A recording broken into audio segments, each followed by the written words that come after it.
The cold came in first, a sharp, bitter draft that cut straight through the warmth of my little music shop. And then a girl. She looked too fragile for November, 17 years old, maybe 18, wearing a threadbare coat and a backpack that looked heavier than she was. She stood just inside the door, her eyes lost among the vinyl racks and dusty sheet music. I should have said, "No, we're not hiring." My shop, Melody Lane Records, hadn't turned a profit in 6 months. But when she finally looked up, I didn't see a potential employee, or even a runaway. I saw a ghost. She had the exact same intensity in her eyes, the sharp angle of the jaw, the dark, almost midnight blue hair of a woman I hadn't spoken to in over 16 years. When she asked for a job, I froze. And when she told me her name, and then her mother's name, the world seemed to tilt. Diana. My heart stopped because I knew that name. I knew it from 17 years ago. I hired her on the spot. I gave her a warm place to sleep. But I didn't tell her why. Because if my suspicion was true, if this girl walking into my shop wasn't just a coincidence, then everything was about to change for her, for me, and for the person who had cut me out of their life over a business disagreement years ago. The person whose face I saw reflected in this young stranger. What I discovered in the following weeks would force me to make a choice that could destroy what little family I had left, or finally give me a new one. My name is Eleanor Vance, and this is my story. Before we continue, please leave a comment telling us where you're watching from, and subscribe to our Best Chapters channel. We're building a community of people who know that our most important chapters can happen at any age. Now back to the story. It was a chilly Monday in late autumn when she walked in. The kind of gray day where the jazz records I played seemed the only thing keeping the chill from settling inside the shop's plaster walls. I was behind the counter reviewing invoices, figures that looked worse every time I tallied them. The small 2-story building felt too big and too quiet with only me inside it. The girl moved slowly, her worn backpack dragging on one shoulder. She didn't browse casually. She was studying the inventory. She ran her fingers across the glossy spines of the classical records, then paused at the old, upright piano in the corner. She didn't touch it, just stood there killing time, somewhere warm to be for a little while. 20 minutes passed. She finally approached the counter, stopping a few feet away. "Excuse me." Her voice was soft, barely a whisper over the music. I looked up. "Yes. Are you hiring?" She shifted her weight. "I need work. I'm really good with music." I set my pen down. "How old are you?" 18. Quick practiced. "I know I'm young, but I work hard. I can prove it." 18. "What's your name?" "Juliet. Juliet Vance." "Vance." I turned the name over in my mind. No relation. "Where do you live, Juliet?" She looked down. "There's a shelter a few blocks over. I've been staying there." "A shelter?" This kid was homeless. "You're not from around here?" "No. Northern California. I ran away from a group home about a year ago." A group home? 18 years old. And already this much life behind her. "What about your parents?" She was quiet for a long moment. "My mother passed away when I was 12. Her voice was small. "My father died before I was born." That's what she told me. I watched her face, the way she said it, like she'd repeated those words so many times they didn't hurt anymore. "I'm sorry," I said. She nodded. "Thank you. What was your mother's name?" She looked up at me. "Diana. Diana Hayes." The air went out of the room. Diana. I saw her, not this girl but the girl from years ago. Bright red lipstick. A gentle voice. She used to come into the shop to meet Peter, my son. She'd sit on the bench and listen while he played the old piano in the corner. That was 16, 17 years ago.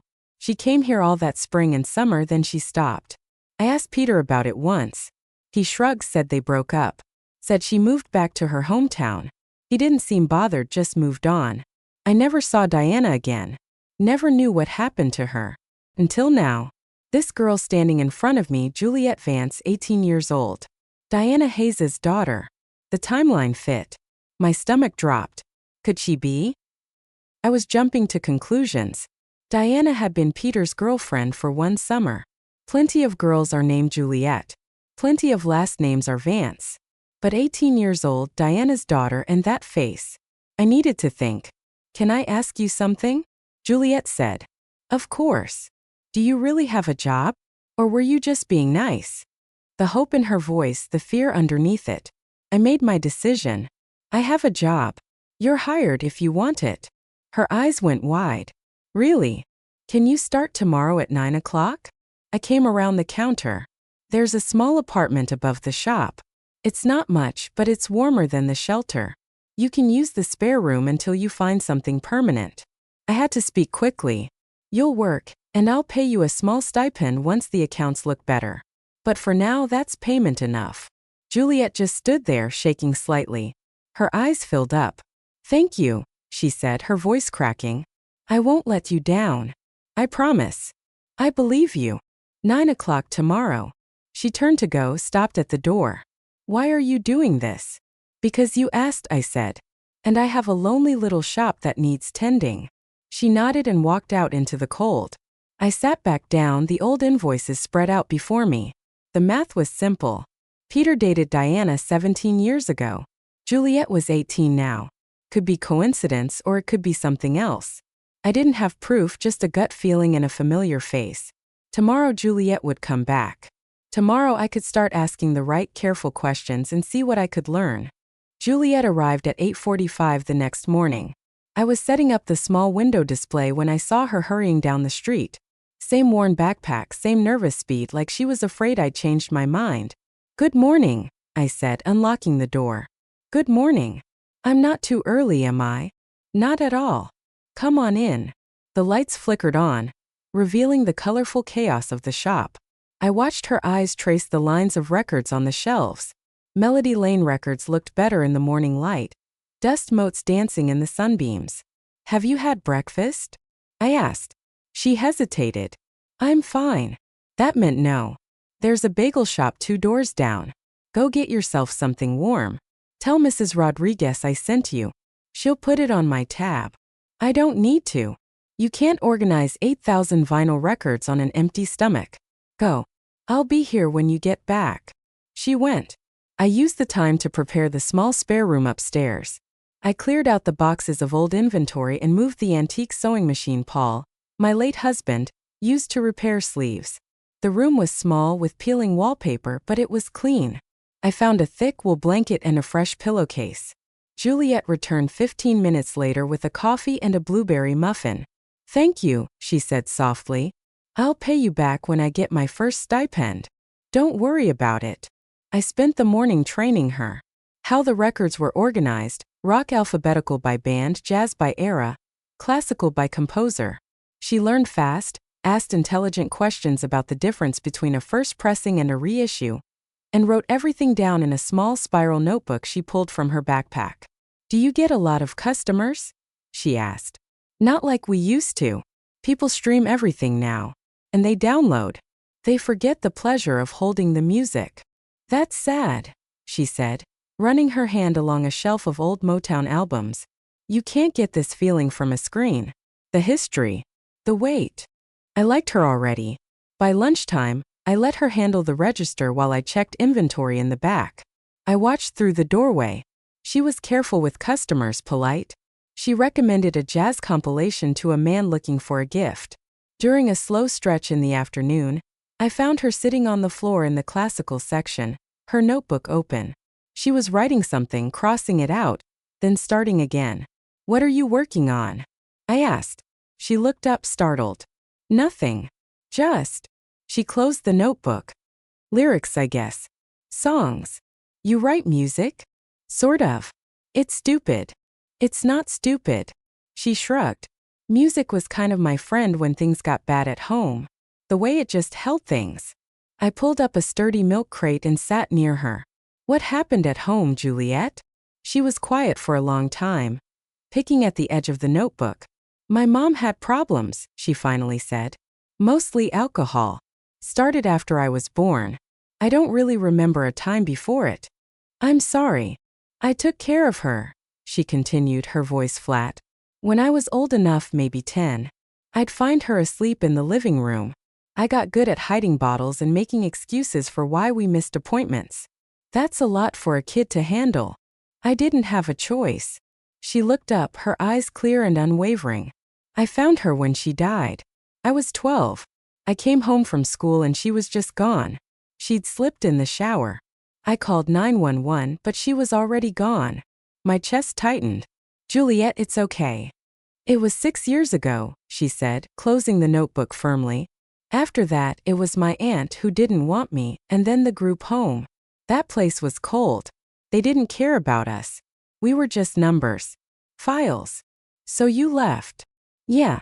Last year I turned 18 and I just walked out. Been on my own since. She said it like it was simple. Like being homeless at 18 was just another mundane thing that happened. I understood loss. I understood loneliness. It hit me then, sitting on that crate surrounded by records. Juliet's story settling into my bones. I'd been alone too. 6 years ago my world fell apart. Paul died on a Thursday morning. A massive stroke. Sudden. No warning. We'd been married 42 years. We built Melody Lane Records together from nothing. Every record, every instrument, every creak in the floorboards, it was ours. The funeral was small. Paul didn't have much family left. Peter came, my only son, but he stayed in the back. He spent half the service checking his phone. He left right after without saying much.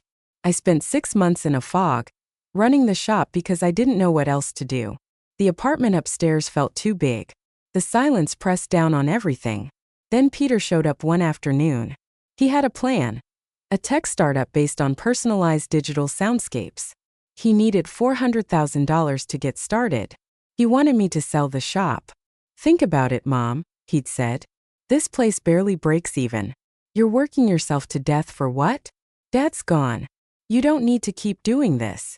I stared at him. This shop is all I have left of your father. It's our history.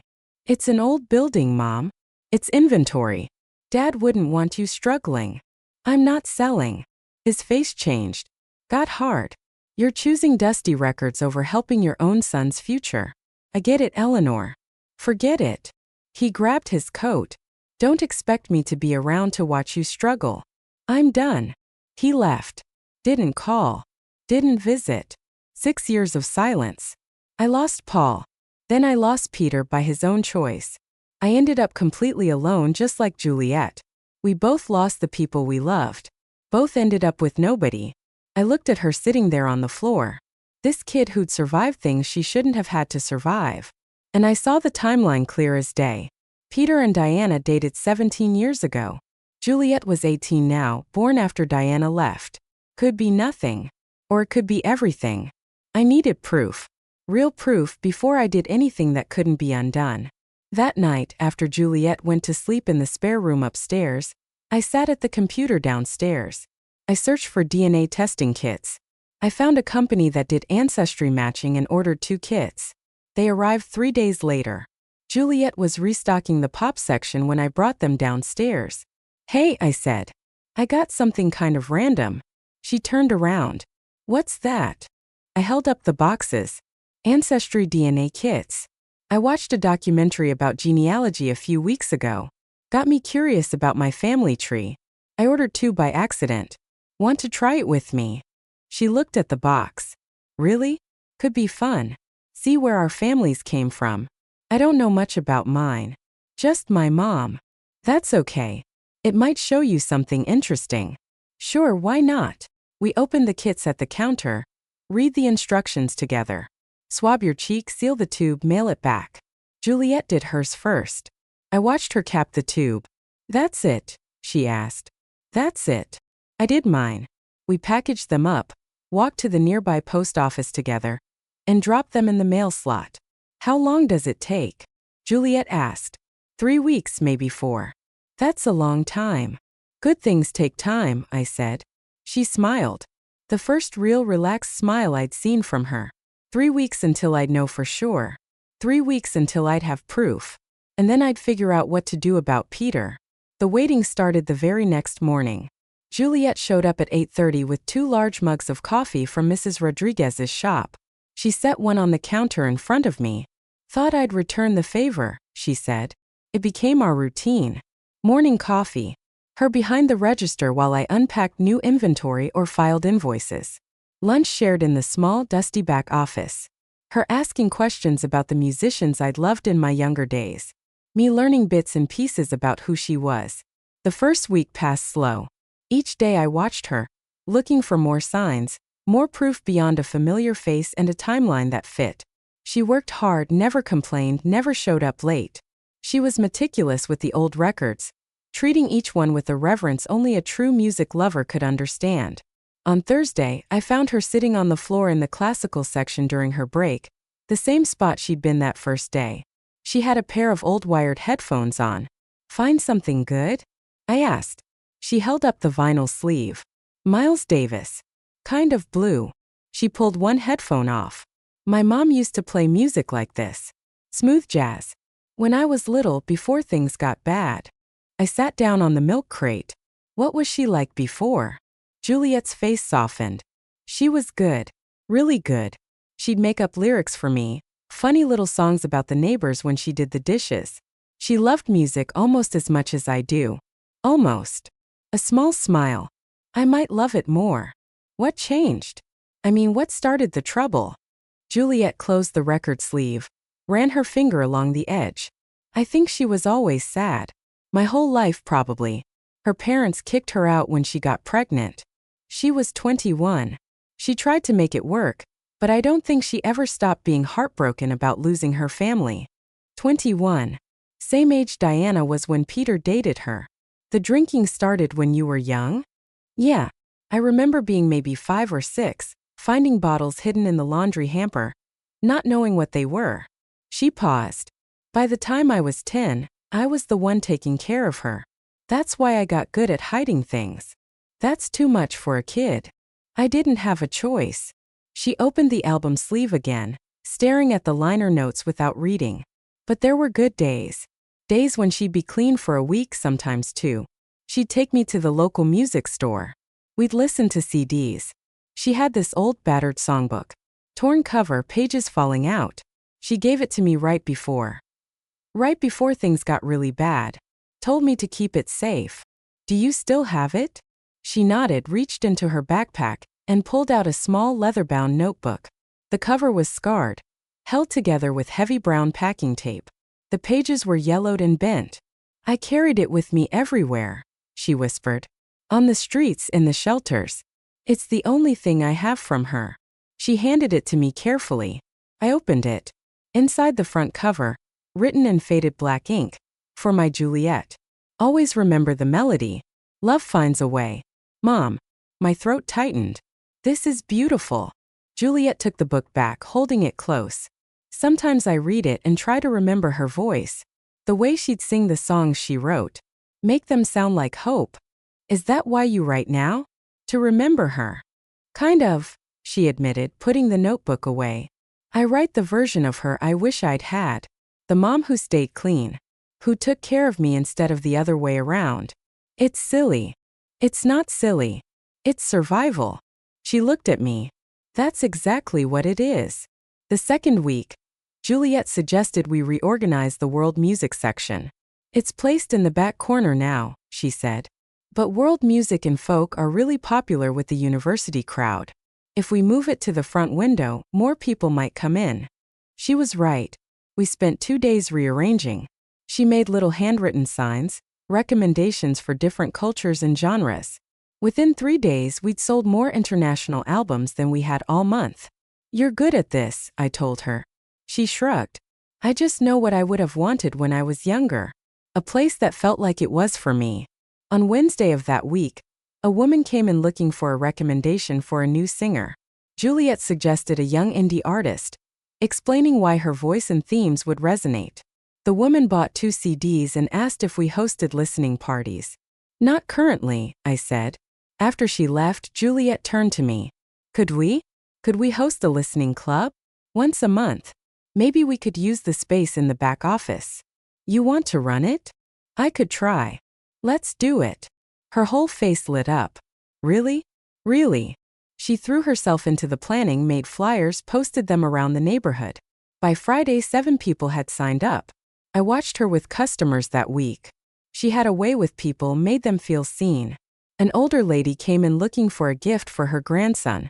Juliet spent 20 minutes with her, pulling records, explaining why a specific blues album mattered. You remind me of my daughter, the woman said when she left. She used to love music like this. Juliet smiled, but after the customer left, she got quiet. You okay? I asked. Yeah, she restocked a shelf. It's just weird. People being nice. You're not used to it. On the streets, you learn pretty fast who to trust. Most people look through you like you're not there. She paused. In the shelters, it's worse. Everyone's so angry, so tired. You keep your head down and stay out of the way. What was the worst part? She thought about it. The fear, I guess. Never knowing if someone was going to hurt you, take your stuff. I slept in doorways sometimes. Public library bathrooms. Anywhere that felt safe for a few hours. How did you survive?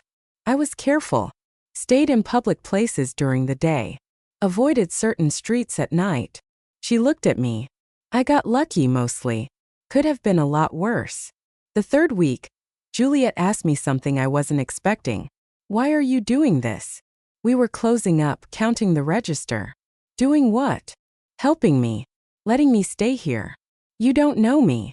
I'm getting to know you. But why? Most people would have said no. Sent me back to the shelter. I stopped counting. Looked at her. Do you want the truth? Always. I was alone for a long time before you walked in here. This shop felt empty. I felt empty. I folded a $20 bill, added it to the stack. You reminded me what this place was supposed to be. A place where people who love music can find each other. She was quiet for a moment. I keep waiting for you to change your mind. Tell me to leave. I'm not going to do that. People always leave or I leave. That's how it works. Not this time. She nodded, still not looking convinced. That weekend, I started checking the DNA website multiple times a day, refreshing my email every 15 minutes. The results posted on a Monday morning, 3 weeks and 4 days after we'd mailed the samples. I saw the notification on my phone while Juliet was organizing the new shipment. My hand shook when I opened my laptop. There it was, clear as day. Grandmother match, Juliet Vance. I stared at the screen, read it again. And again. She was Peter's daughter. I printed the results. My printer jammed twice before it worked. Juliet. My voice sounded strange. She came around the corner. Yeah. Can you come here for a second? She walked over, looked at my face. What's wrong? The DNA results are in. Oh, she brightened. What did we get? I pulled up the website on the laptop, turned it toward her. Look at this. She leaned in, read the screen. Her face changed, confused first, then shocked. Grandmother match. She looked at me. I don't understand. How is this possible?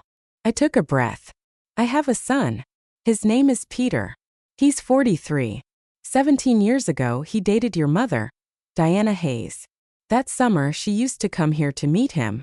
Then she left. Went back to her hometown. Juliet's mouth opened, closed. You're saying, he's my father? But my mom said he was dead. She lied. Probably to protect you. Juliet sat down hard in the desk chair. I have a father. Yes. He's alive. Yes. She looked up at me, tears in her eyes. Do you think he knows about me? I don't know, but I'm going to find out. When? Soon. I need to talk to him first before. I stopped. I need to give him a chance to do the right thing. What if he doesn't want me? The fear in her voice was heartbreaking. The hope underneath it killing me. Then he's a fool, I said firmly. And you still have me. She wiped her eyes, looked at the screen again. We're really family. We're really family. She started crying then. Real crying. The kind that comes from somewhere deep. I put my arms around her and let her sob into my shoulder. My granddaughter. I had a granddaughter. That afternoon, I waited until Juliet went to run a few errands for the shop before I made the call. My phone sat on the counter in front of me. Peter's number still saved. 6 years since I'd used it. I picked it up, put it down, picked it up again. What was I supposed to say? Your daughter is here. The one you didn't know existed. Or maybe you did know and you never cared. I dialed before I could talk myself out of it. It rang 4 times. I almost hung up. Mom. His voice was the same as always, impatient, slightly annoyed. Peter. I need you to come to the shop. Silence on the other end. Why? I'm busy. I need to talk to you about something in person. It's critical. So tell me now. I'm on a video conference. I gripped the phone tightly. Do you remember Diana Hayes? Another silence. Longer this time. What? Diana Hayes, you dated her 17 years ago. Why are you bringing her up? He stopped himself. Just come to the shop today if you can. It's not something we can do over the phone. He sighed, heavy and annoyed. Fine. I can be there at 4 o'clock. But make it fast. 4 works. He hung up without saying goodbye. I stood there holding the phone, my hands shaking. Juliet came back 20 minutes later with a stack of sheet music she'd retrieved from the storage unit. You okay? She asked, setting the music down. You look pale. I called him, I said. She set the music down. And he's coming at 4 o'clock. Her face went through about 10 emotions at once.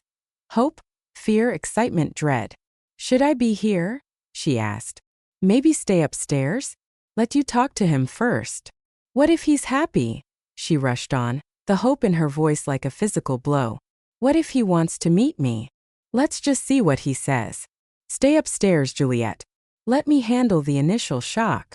4 o'clock came too fast and not fast enough. Juliet disappeared upstairs 15 minutes early. I heard her pacing overhead, the old floorboards creaking under her feet. 4:03 Peter walked in. He looked the same. Expensive tailored suit, same crisp haircut. He glanced around the shop like he was seeing a stranger's forgotten storage unit. Not the place he grew up in. Mom. A quick, tight nod, not a hug. Peter, thank you for coming. You said it was important. So what's this about Diana Hayes? He stayed near the door, arms crossed. I locked the front door and flipped the sign to closed. We should sit. I'd rather stand. Fine, we do it his way. Diana had a daughter, I said, my voice steady. She's 18 years old. Her name is Juliet. His face didn't change. Okay.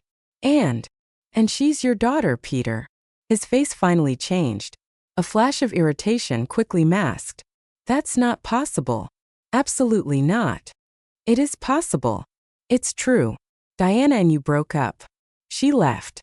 She left because she was pregnant with your baby. Peter shook his head. No. She would have told me. Would she? Or would she have been too scared, too hurt? He looked away, jaw tight. This is insane. I pulled the DNA results from under the counter, unfolded them, and set them on the wooden surface. These are DNA test results. Juliet took one. I took one. She's my granddaughter, which makes her your daughter. He stared at the paper. I watched his eyes move across the words, the match percentage. Where did you get this? You tested some random kid without telling me. She's not some random kid. She's Diana's daughter. Your daughter. Peter pushed the paper away. I don't believe this. The science is wrong. Labs make mistakes all the time. Peter, no. He stepped back. Why are you even telling me this? Why bring up old history? The coldness in his voice was like ice. Because she deserves to know her father, I said, matching his tone. Diana died 6 years ago. An accidental overdose. Juliet was 12.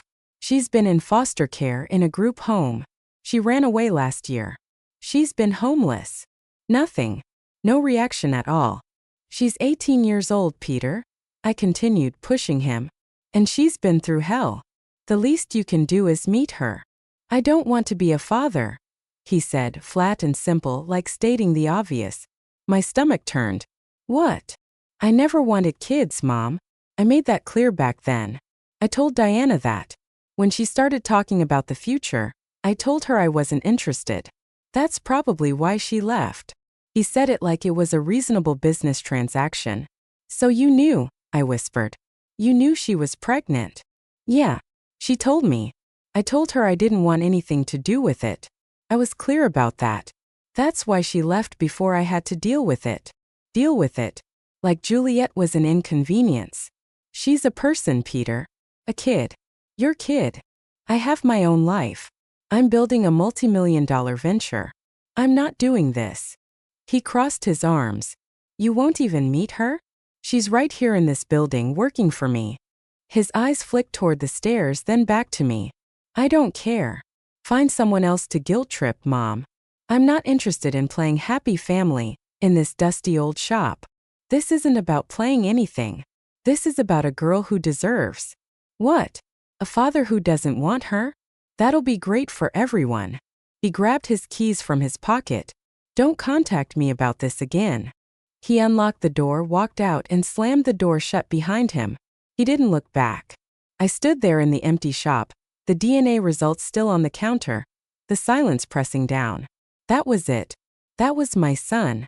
I heard the door to the upstairs apartment open. Footsteps on the old floor. Juliet appeared in the doorway. Her face told me she'd heard everything.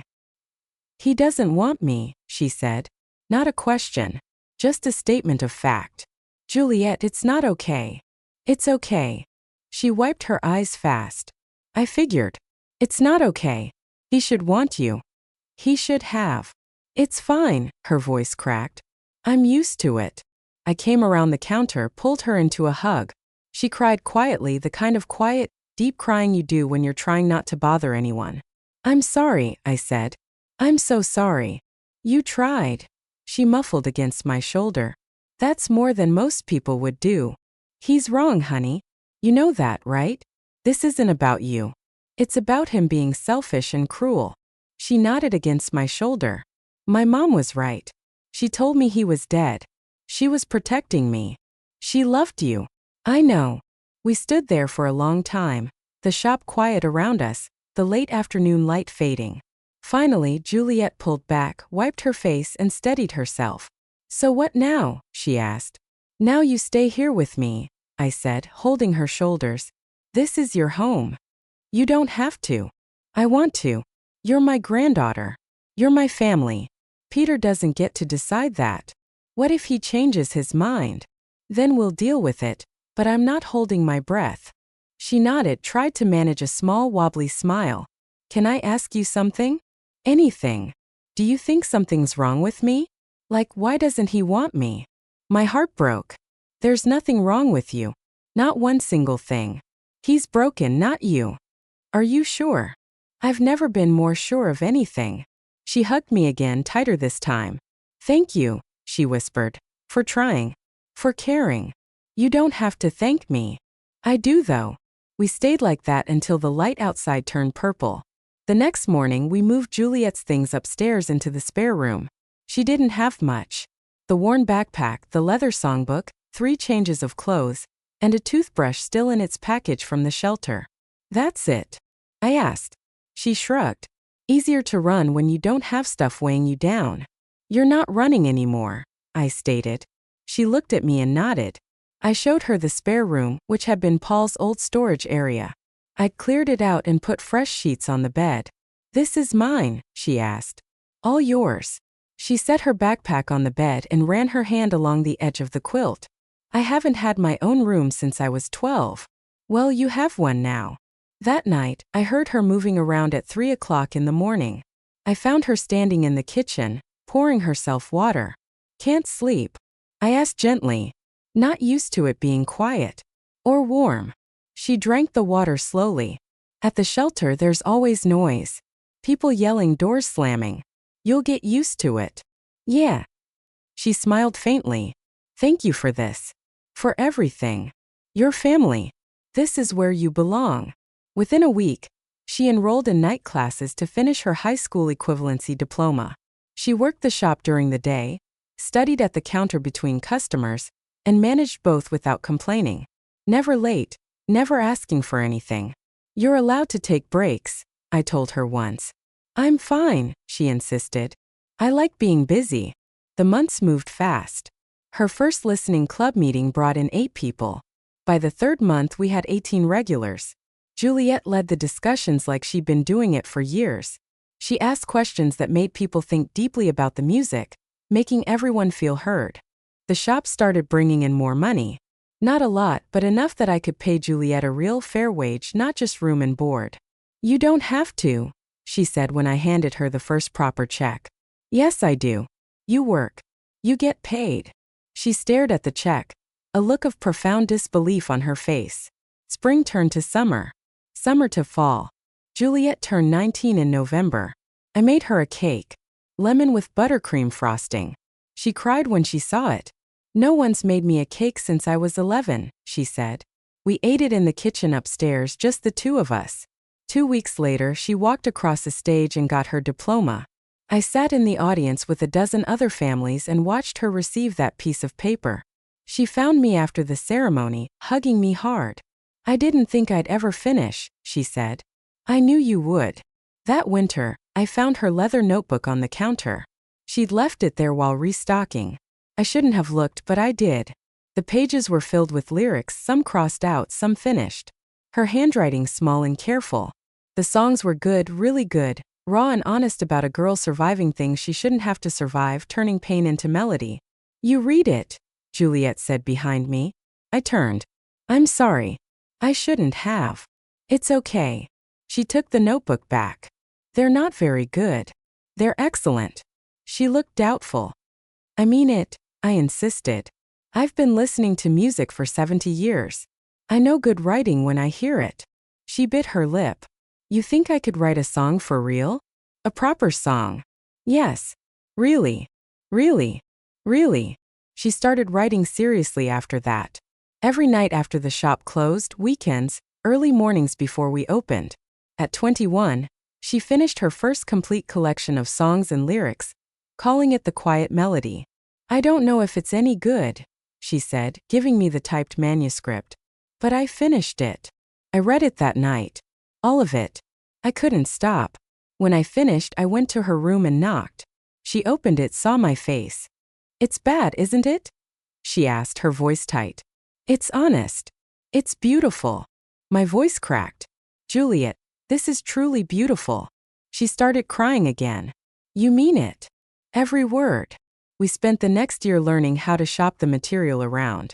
She sent samples to small production companies and talent scouts. She got rejections. Lots of rejections. Maybe it's not good enough, she said after the 20th one. It's good enough. You just haven't found the right person yet. She kept trying. The shop kept growing. Juliet set up social media accounts, posted short videos of rare vinyl, recommended playlists, photos of the store. People started coming in because they'd seen us online. You're good at this, I told her. It's easy when you love what you're doing. At 23, a small independent producer in Nashville said yes. Juliet called me from the back office, shaking. She wants to manage me. She thinks she can sell the songs. That's wonderful. 3 months later, the collection sold. Small deal, modest advance, but it was real. Juliet held the contract in her hands like it might disappear. I'm going to be a recorded artist, she said. Yes, you are. 2 years later, her debut album came out. We hosted the launch party at the shop. The place was packed. Juliet sang an acoustic set. Her voice was steady, strong, and deeply soulful. I stood in the back and watched her. This girl who'd walked in homeless and scared was now standing in front of 50 people, sharing her own words and music. After everyone left, we sat in the quiet shop. Thank you, Juliet said, for believing in me. I'll always believe in you. The album did well. Not a top 10 hit, but it sold. Got good reviews. Won a regional independent music award. The local paper did a small piece on her. Local artist finds her voice at Melody Lane. At 27, her second album came out. Sold better than the first. Publishers started paying attention. Her third album sold at auction. 6 labels bidding. The advance was $300,000. Juliet came upstairs that day, sat at the kitchen table, and put her head in her hands. You okay? I asked. I don't know what to do with this much money. Save some, invest some, buy yourself something nice. I want to give some to the shop, she said. No. Why not? Because you earned that. Your words, your work. You gave me everything, she countered. Let me give something back. We compromised. She helped with repairs. New shelving units, updated the ancient sound system, things the shop had needed for years. The shop thrived. Juliet thrived. We fell into rhythms. Morning coffee at the kitchen table before opening. Music talk during slow afternoons. Dinner together most nights. She'd tell me about her writing. I'd tell her about customers, about Paul in the early days of the store. 10 years passed like that. Juliet grew from a scared 18-year-old into a confident 28-year-old woman.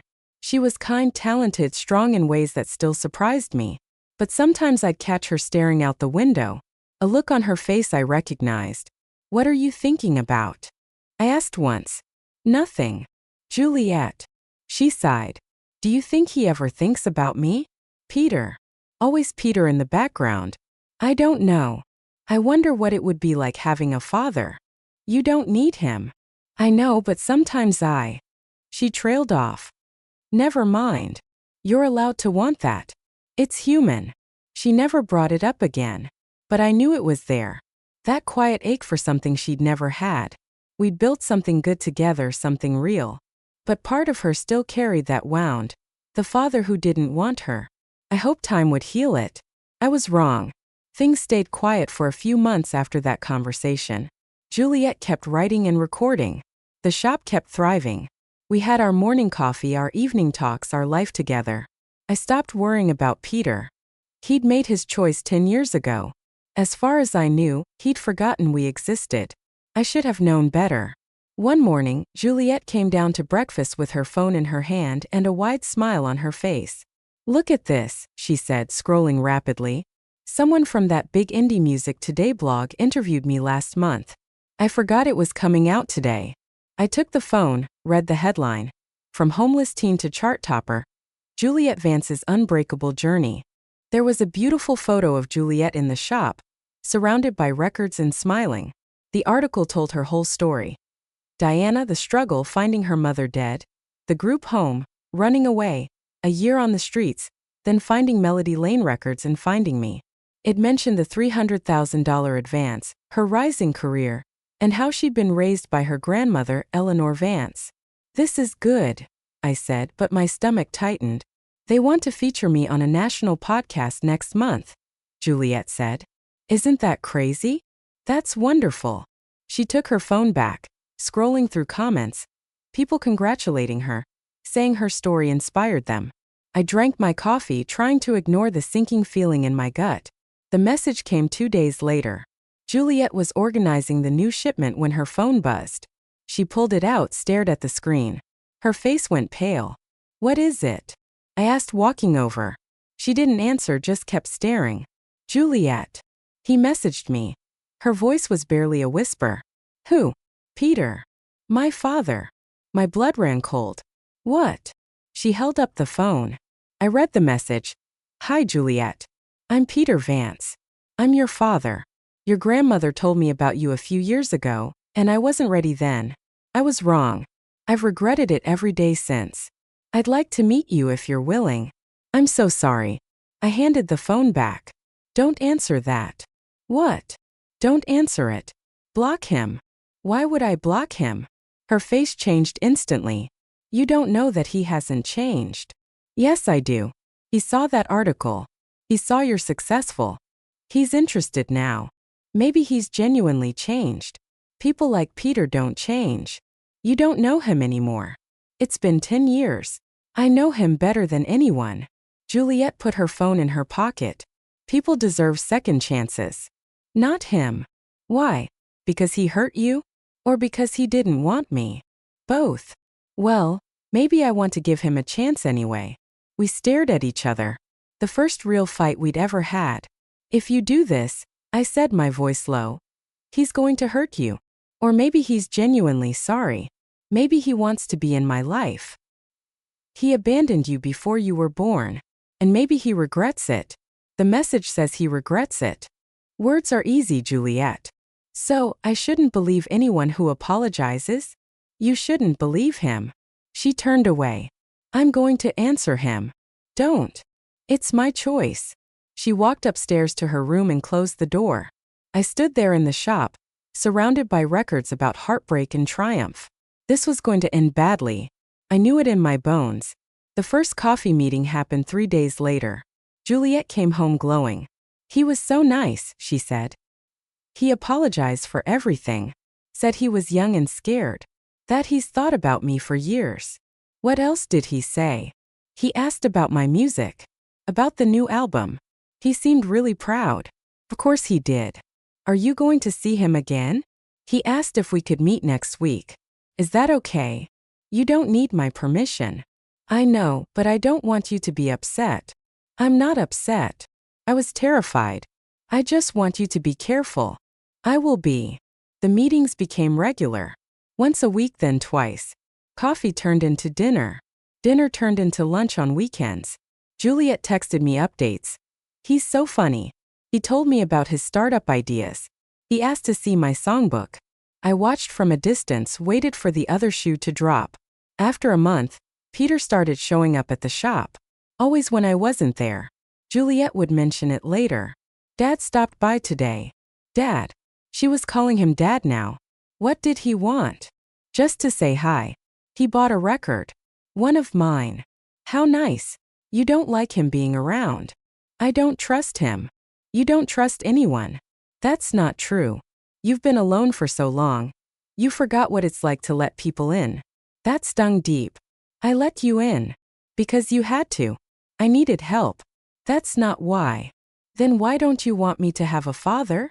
I want you to have a father who actually cares about you. Not someone who showed up the second you became successful. Juliet's face hardened. You're wrong about him. I hope I am, I whispered. But I wasn't. 3 months in, things shifted. Juliet came home from dinner with Peter. Quiet. Thoughtful. Everything okay? I asked. He told me about a business opportunity. There it was. What kind of opportunity? Digital soundscapes, she said, her voice bright with belief. The market's finally ripe. Better than it was 10 years ago. The same pitch. Word for word. How much does he need? Juliet looked genuinely surprised. How did you know he needs money? Lucky guess. He needs investors, people who believe in the concept. And he asked you. He said he'd understand if I wasn't interested, but he wanted to give me first opportunity since I'm family. Since I'm family. The words made me sick. How much? $150,000 to start. But he says the returns could be huge. Juliet, I know what you're thinking, but he showed me the business plan. It's solid. Don't give him money. It's my money. I know, but please don't do this. He's my father. He's trying. He's a con artist. Stop it. Juliet stood up angry. You never wanted me to have a relationship with him. You're trying to sabotage this. I'm trying to protect you from him. From what? From having a parent who actually wants me. He doesn't want you, Mom. He wants your money. You don't know that. Yes, I do. No, you just can't stand that someone besides you cares about me. That's not fair. Neither is this. She grabbed her coat. I'm going for a walk. She left. I sat at the kitchen table, hands shaking. I had to do something. Had to prove what Peter was really after. The plan came to me that night. It was risky. If I was wrong, Juliet would never forgive me. But if I was right, she'd finally see the truth. I called Peter the next morning. Mom. He sounded surprised. What's going on? I need to talk to you in person. About Juliet. And money. Silence. Okay. When? Today. 4 o'clock. The shop.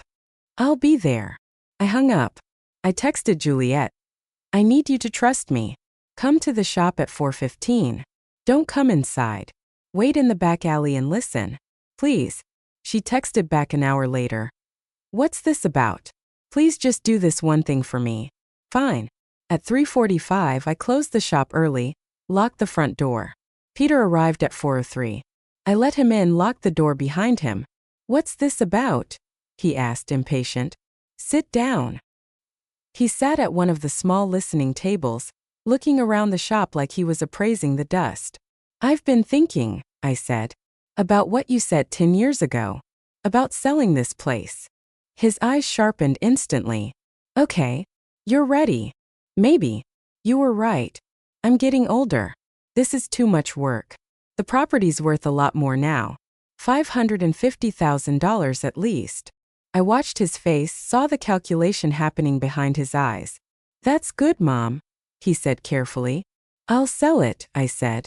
And I'll give you all the money. Every penny. $550,000. Maybe more if I get a good offer. He leaned forward, suddenly animated. Why would you do that? One condition. What? You disappear from Juliet's life completely. No contact. Block her number. Block her social media. Walk away and never come back. Peter stared at me. You're serious? Dead serious.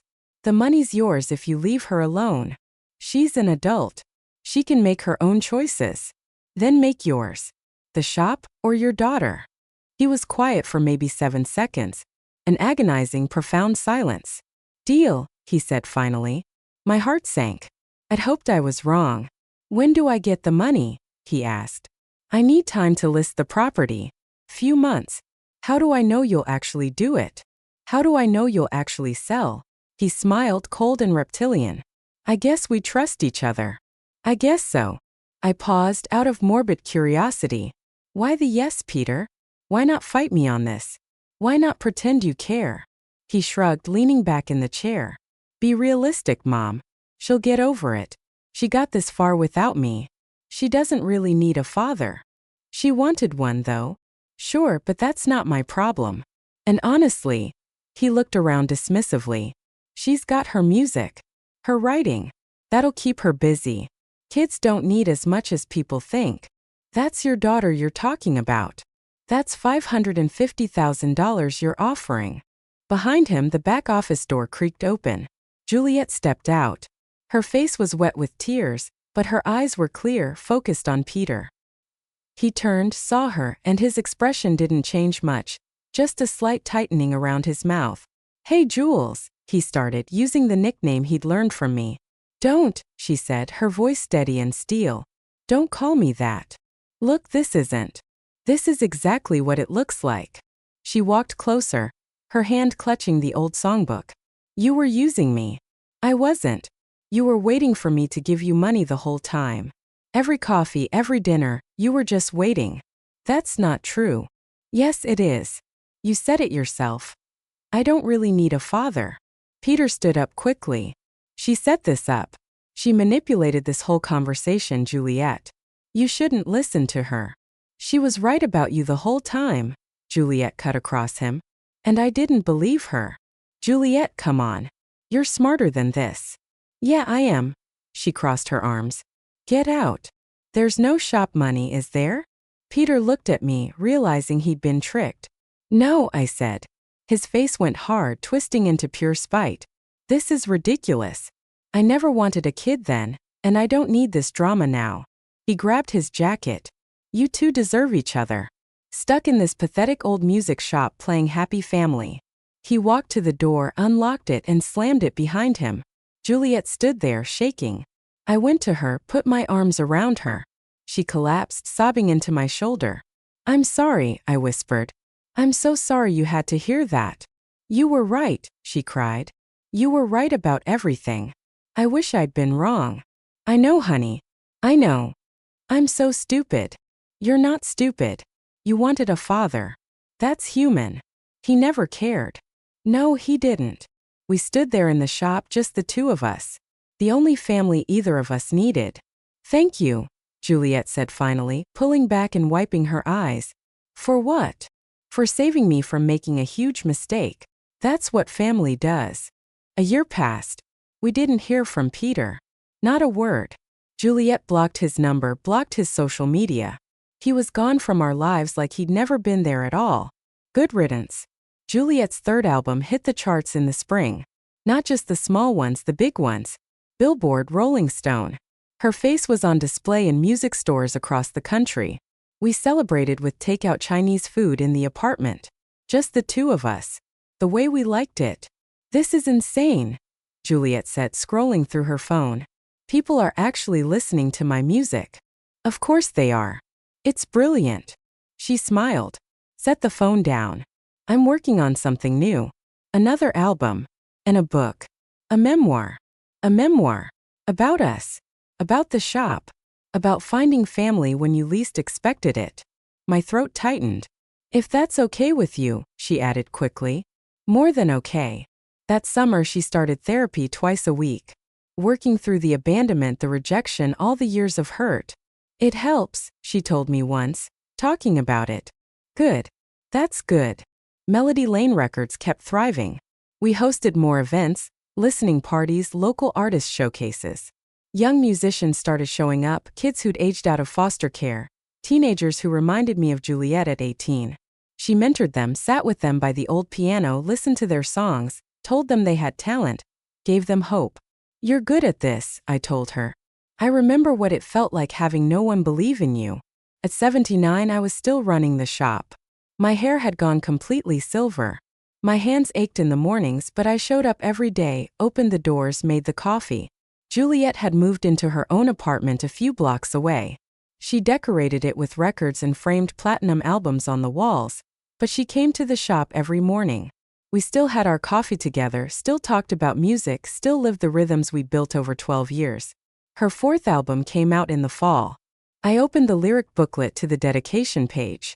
To Eleanor, who gave me home, family, and the first quiet moment to hear the melody. I cried right there at the counter. Didn't even try to hide it. By December, we were planning the Christmas event. Juliet's latest album. A listening party and signing. We decorated the shop. Lights in the windows, garland on the shelves. It looked like something from an old movie. The night of the event, people packed the place. Standing room only. Customers I'd known for years. New faces who discovered us online. Young artists Juliet had mentored. Juliet stood at the front, performed a new song, her voice clear and strong. I stood in the back, watched her command the room. This woman who'd walked in 12 years ago with nothing but a worn backpack and a desperate hope. She built this, her career, her life, her confidence. After everyone left, we cleaned up, stacked chairs, swept the floor, put the garland back in place. I made tea in the back office, brought out 2 cups. We sat in the reading chairs by the window, the street outside dark except for the streetlights, the shop warm and quiet around us. "I never thanked you properly," Juliet said. "For what?" "For that day when I walked in here. You didn't have to hire me. You didn't have to care. I saw you. That's all. Most people don't see homeless kids. They look away. Well, I'm glad I didn't." "Me too," she sipped her tea. "This shop was struggling when you got here, you know. I barely had customers. You saved me too," I said. We sat in comfortable silence, the kind that only comes from years of knowing someone, of building a life together one day at a time. Juliet laughed suddenly, scrolling through her phone. The sound filled the shop, bounced off the shelves, warmed the corners that used to feel so cold. I looked around at the records, at the lights in the window, at this girl who'd become a woman, who'd become my family. 12 years ago, I'd been alone, grieving, going through the motions. Then a girl walked in asking for a job, and everything changed. Not because of grand gestures or dramatic moments, but because of coffee in the mornings. Music shared in the afternoons. Dinner conversations that stretched into evening. Small kindnesses that built into something unbreakable. Peter never understood that. He'd been looking for something big, something profitable, something impressive. He'd missed what was right in front of him. His loss. Juliet set her cup down. "I should head home. Early morning tomorrow." "Okay." She hugged me at the door. "Love you. Love you too." She walked out into the December cold. I watched through the window until she turned the corner. Safe. I locked up, turned off most of the lights, left the window display glowing. Upstairs, the apartment was quiet, but not lonely anymore. Never lonely. I made myself another cup of tea, sat at the kitchen table, and looked at the framed photo Juliet had given me last Christmas. The 2 of us in the shop, both smiling. My granddaughter, my family. Tomorrow she'd be back. We'd have our coffee, talk about music, serve customers, live our ordinary, extraordinary life. So that's my story. I'd love to hear what you think. Should Juliet have given Peter a second chance? Or was listening to me the right choice from the start? Let me know in the comments and subscribe for more stories like mine.